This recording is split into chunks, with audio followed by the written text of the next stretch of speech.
Hello and welcome to Tpl Property, your #1 online educative platform on all issues related to land and landed properties. At Tpl Property, our aim is to ensure that all Nigerians and non-Nigerians have at the tip of your finger every information related to land and landed properties. We provide you with all that you need to know about land acquisition, land procurement, building construction, documentation, and obtaining your planning permit. In this episode, I'm joined with a professional town planner and the managing partner of Ayo Adejumo and Co., also the chairman of the Nigerian Institute of Town Planners, Lagos State chapter, no other than town planner Tpl Ayo Adejumo. Come with me.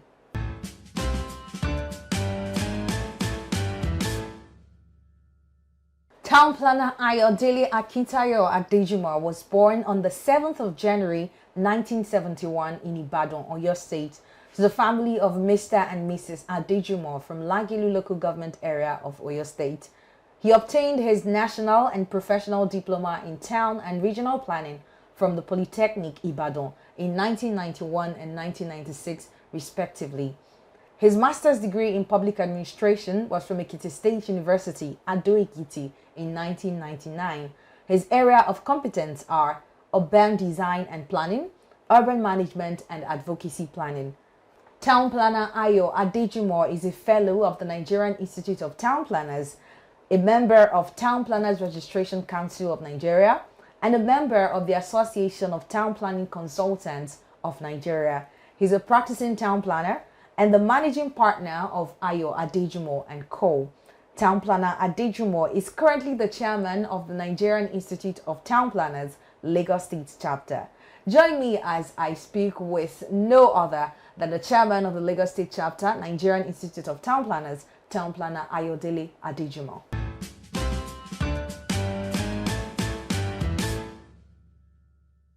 Good to have you on the show, sir. Welcome to Tpl Property Show. Thank you very much. It's my pleasure to be here this morning. Okay. I want to commend you for what you are doing here. Thank you. You're doing a lot of job. I can only pray that God will continue to sustain Thank you. Tpl Property. Thank you. Okay, so let's get down to business. What professional services can a town planner render to members of the public? Thank you very much. That's a very broad question. Okay. And I will try as much as possible to provide answers to that. A town planner, as the name implies, is the professional that is charged with the ordering of land. Land is limited, and so there are a lot of things that come up on land that need space to operate and to function.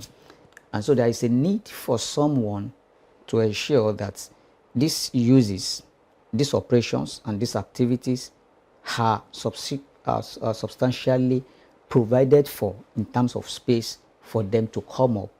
And so a town planner is one that organizes the space and the land. And so apart from that, the organization of the land space is also a town planner's responsibility to determine where these uses will locate. It's just only to provide space. Excuse me. It's just only to provide space. It's also to ensure that they are, located where it is suitable for the use or the users of those activities, and that is man. So, town planner is to provide space. Town planner is to provide the actual location, even within that space, for the various uses. And town planner is also to educate the people. As I've come here now, one of the things that I'm going to do here is to educate people. So a town planner also educates people, because not everybody knows what a town planner can do and what is actually town planning. And also town planner provides services for developers, for government, for groups, and for individuals. Well, on the education part, that is why we have the Tpl Property program, to also sensitize the public about the town planning profession. Okay, so you mentioned plan preparation, and can you explain what a scheme is and what are the features of a scheme? Thank you very much. A scheme, to a layman, I can call it an estate. Okay. Yes. Simply, it is it's a conception of a government, a group of people, or an individual to acquire a land in a particular area and divide the land into plots and for residential and for other ancillary uses within that space. So a scheme is basically an estate or or an area that government or individual, as I've said, has developed for people to live, to work, and also to recreate. So apart from the town planners, what are what other profession or professionals in the built environment are involved in the preparation of schemes, like you have explained? You see, what we call town planning is not basically the responsibility of town planners alone. Because what we call town, city, or a settlement, they are all settlements, whether it's a town, whether it's a city, whether it's a village, whether it's an hamlet. It is a community where people live. So as town planners, we plan, as I said, organize the space where people live, also work, and also where they play. So a town planner alone, when I say a town planner, I mean a professional that has gone to school, trained, acquired the skill, and has done necessary exams, and has qualified as a professional. So he alone cannot single-handedly plan a city, because there are a lot of things involved. The engineers have a role to play. The architects, because when you design a city, there will be buildings, there will be roads. A town planner does not have the skill, the capacity, to do road. You can only say the road will pass through this place in your plan, in your design. But there are some other things, like the engineering design of the road. A town planner cannot do it. So an engineer has to come in, a road engineer has to come in, that has a structural engineering background has to come in. The city that you have planned, the town that you have planned, the region that you have planned, they will have buildings. A town planner cannot design the building. He was not trained, excuse me, to design a building. So an architect will come in.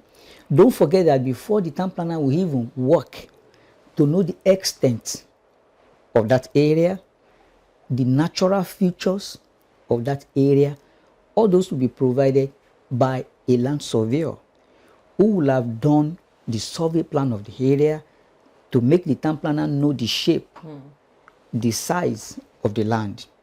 And when he does this work, the surveyor, the land surveyor, when he does this work, he will have incorporated some natural features, hills, water bodies, mountains, gorges. He will have shown them on his product for the town planner to be able to work. Because when the town planner is doing his work, the design, he cannot put road where there is water. He can put road where there is water, but it will be more expensive to do. So when there are other farm land where he can put road, he may not put road there. So those are the features that the product of the land surveyor will provide for me as a town planner to work. He will show me where there is a hill. He will show me where there is a gorge on the plan that he gives me. So you can see that even before a town planner comes in, a land surveyor has come in what we are calling urban planning or town planning. So when a town planner now allocates the space to all these uses, residential, commercial, industrial, tourism, hospitality, institutional, and all sorts of land uses like that, where the roads will pass, will have shown on the design. So the engineer will come in, the architect will come in the design of the buildings, the structural engineer will come in, the quantity surveyor will come in, and the estate manager will also come in when the city is growing and there are properties. The estate manager will also come. So all of us as professionals come. So town planning is not just what somebody that was trained as a town planner can do. And so that's why when we do the development plan, that's a layman will call a layout plan, there are a lot of professionals that will come in to make it a reality. Wow. So from your explanation now, we already have a land surveyor involved. Yes, there are about 7 of us professionals in the built environment. The town planner, the land surveyor, the quantity surveyor, the estate surveyor, the architects, the structural engineer, and the builders. So all of us as professionals, we come in together to make what is called a city. Wow, that's so. And everybody has a skill. Everybody has his areas to come into that project. Okay, so let's talk about an approval order. What is an approval order, and who prepares it, or who is the professional that prepares it? Approval order is basically the law, the regulation that guides the physical development of a scheme that you have asked about the other time, or an estate, or an area. An approval order is the regulation that stipulates something like height that you can go for in this area. It's actually a document that guides a developer in what he wants to do or what he's doing in that area. So it guides, an approval order guides you to know the kind of structure that you can do, the height, the density. It can tell you that in this area you can't go more than 4 floors. If you're going for 4 floors, it also tells you the density. On a plot, you can't have more than 2 family units. No matter how big the structure of the building may be, you can't have more than 2 family units. You can say you can't have more than 1. It also stipulates the setback, the spaces you have to leave within the compound. It also tells you the setback. It also tells you the maximum area of the land that you can use. So these are the things that an approval order states, and of course is prepared by a town planner. I'm glad you mentioned spaces, because that's the next question I'm going into. Why should... Town planning is about space management. Okay. It's about space allocation. And so there's no way you talk about town planning that will not be talking about space, that will not be talking about the environment. Let's take a commercial break and we'll be right back.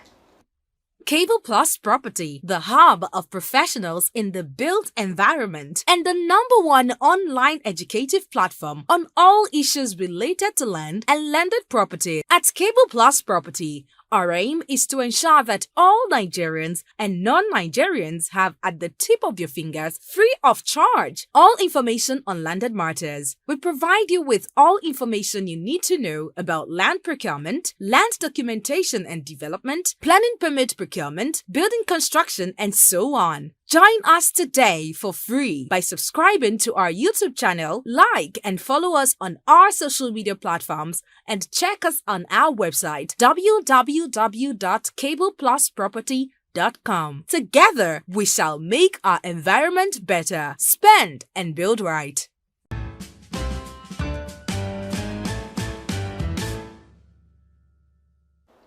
Welcome back to the program. It's still the Tpl Property Show. So why should a developer leave spaces in his building construction? What is the essence of it? It is very important for a developer to leave a space within the premises of that construction site for many reasons. Even that space that we're talking about has to be created right from the development of the building, because after the development of the building, people will come in to live in there.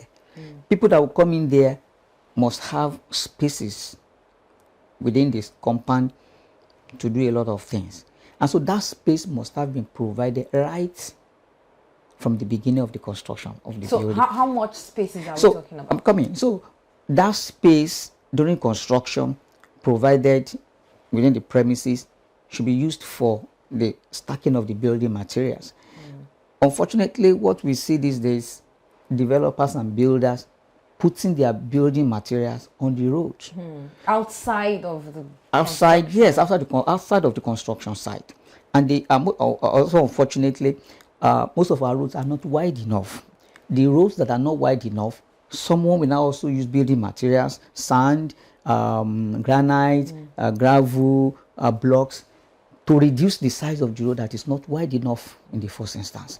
And so this also causes a traffic problem on that street where that property or that site is. And so there's a need for the developer or the builder or the contractor to create space within the compound of that project site for these materials to be able to store there. And also that space needed to be created right from the beginning of the construction, so that when the building eventually comes off for operation and is habited, then people can have spaces to park, to play around the premises, and to put some other properties that they may have within the premises. So a space is very important to man right from the beginning of the construction. So how much space are we talking about? It depends. For example? It depends on the land use. Okay.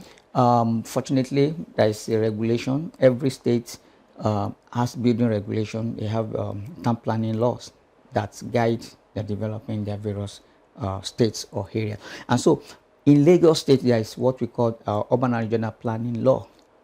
So there is a regulation as well that says that a particular use, like I told you, we have residential use, we have commercial use, we have industrial use, we have institutional use. These are places of worship, government offices, hospital, police station, fire station. They are public buildings, and so they are institutional buildings, and so they are institutional development. And so all these uses, they have their the spaces required according to the regulation that you must provide. For example, in the regulation of Lagos State, for a residential building, you have to leave 6 meters to the plot boundary in the front that is abutted by the road.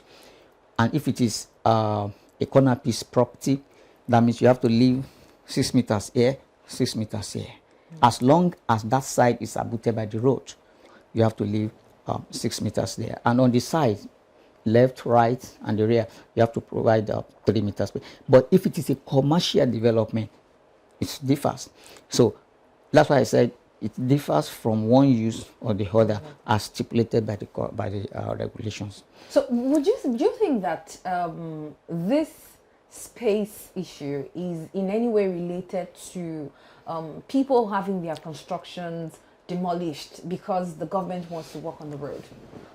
What is the relation like? You know, we have the government wants to expand a particular road, and then they have to demolish houses by the roadside. Do you think if these houses had enough spaces, that would have been averted?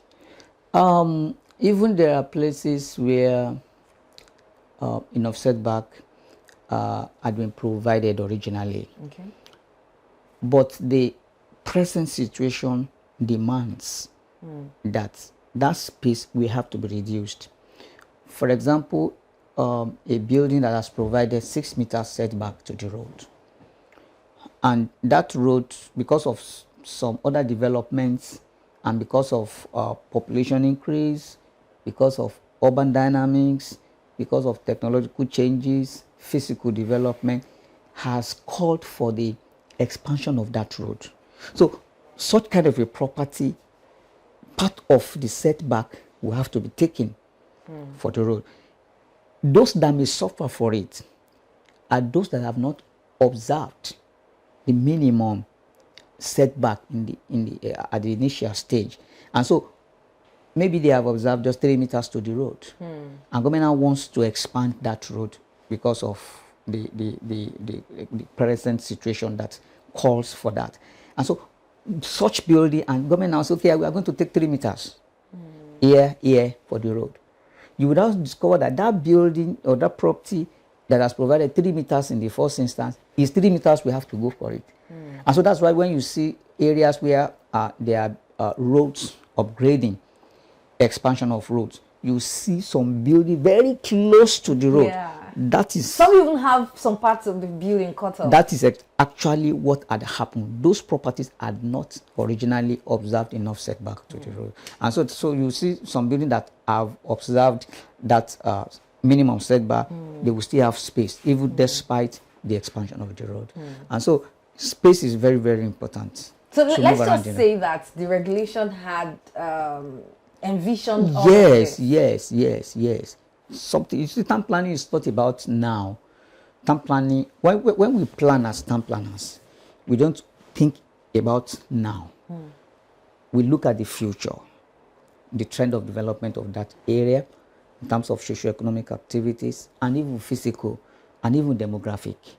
So these are the things that planning now should have made provision for. A lot of our places have these problems now because even though town planners might have envisioned, projected that this kind of a thing may happen, but because of our nature in this part of the world, we have bastardized those things, and so that's why we have such ungodly situations sometimes.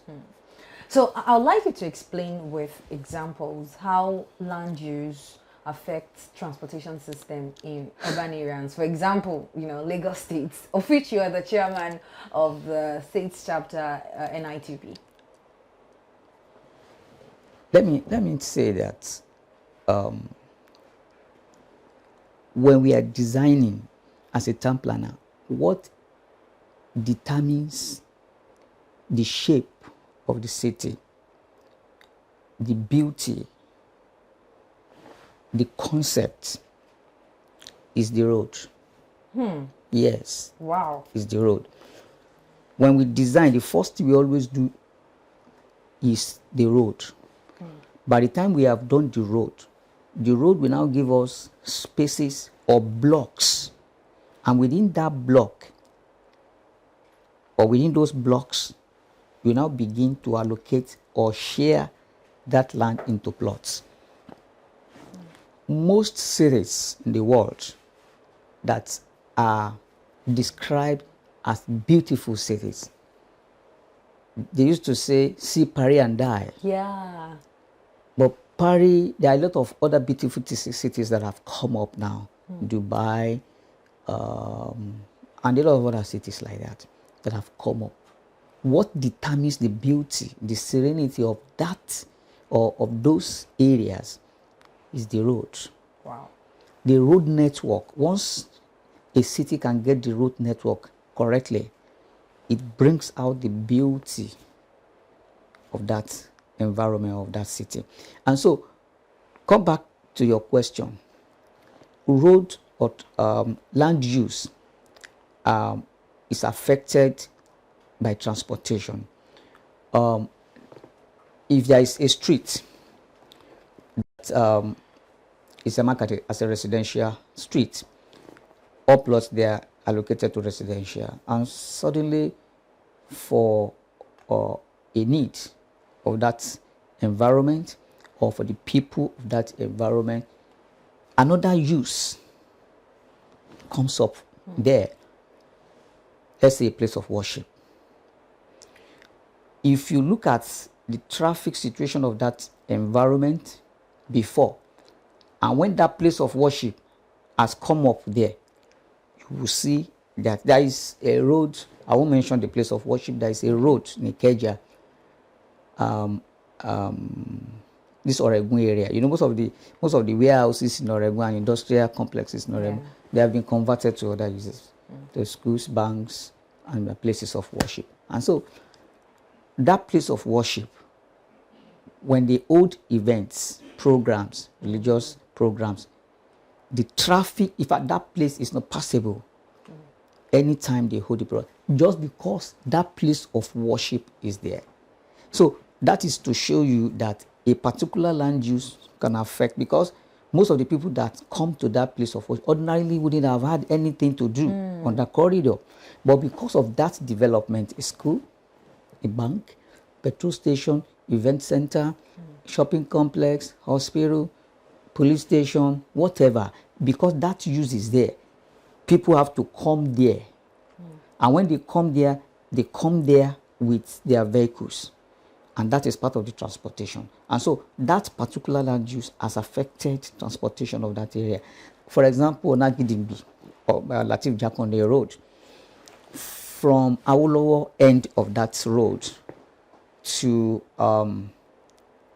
Cadbury end, where there is this shopping mall, Adas Mall, that place has an industrial estate.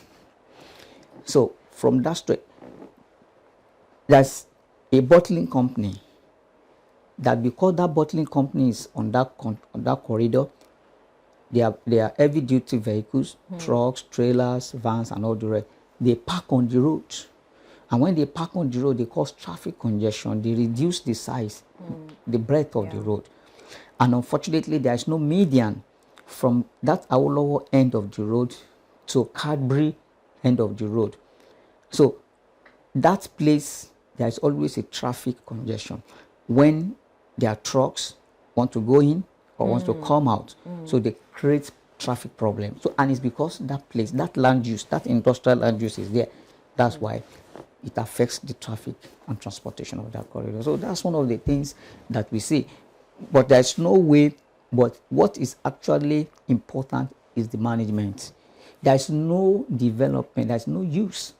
Even the residential estate. There may be a particular area, but suddenly 100 units residential estate is coming up. So it's not only industrial, it's not only institutional, it's not only commercial development or land use that can cause transportation. That's what I'm saying. Even residential development can also cause it. So from what you said earlier, are you saying that as a town planner, if you, when you want to begin your work, planning a particular environment or something, the transportation is considered the most important, or that is the first thing on your mind? Transportation is one of the most important, like I said, it's one of the most important things, because people have to connect where they live, where they work, and where they will recreate. All these land uses have to connect, and what will connect them is road. And so there must be transportation network. There must be road network that will connect all these places together. And so there's no way you design a town. Road is part of the unit or the elements of a town or any settlement. So road is very important, and so there's no way. We have town planners who are major in transportation planning. It's in urban regional planning, so we have various areas of specialization. Yeah, so we have town planners who are major in housing. We have town planners who are major in urban design. We have town planners who are major in transportation. We have town planners who are major in advocacy. So there are a lot of branches of urban and regional planning. So traffic and transportation is very key. It's an important element when we are designing a settlement. Thank you for your time. So I would like you to say something about the Cable Plus property endeavor, and also give some pieces of advice. Thank you very much. Let me first do this again. Thank you for providing this platform for Nigerian Institute of Town Planners, particularly Lagos State Chapter, for giving us this opportunity to feature on your program. I have watched some of the past episodes of some professionals that you have brought here, and I'm so glad with what you are doing. So happy that you are giving your own lead to, as you can give, which is big outside, to the built environment in general, and to the town planning profession and practice in Lagos State. I want to commend the management for a wonderful job that you are doing, and I pray that Almighty God will continue to sustain the station and project it to the world. Thank you very much for your time. It's my pleasure. It was a pleasure talking to you. Thank you very much. Thank you very much. And that was the program with the chairman of the Lagos State Chapter, Nigerian Institute of Town Planners, Town Planner Ayo Adejumo. I trust that you enjoyed the conversation, because I did. Well, hit the subscribe button below, like the video, and share with friends, family, and colleagues. You can also head on to our Facebook page at Cable Plus Property. On Instagram, you can also follow us at Cable Plus Property. My name is Oiza, and I'll see you in the next video.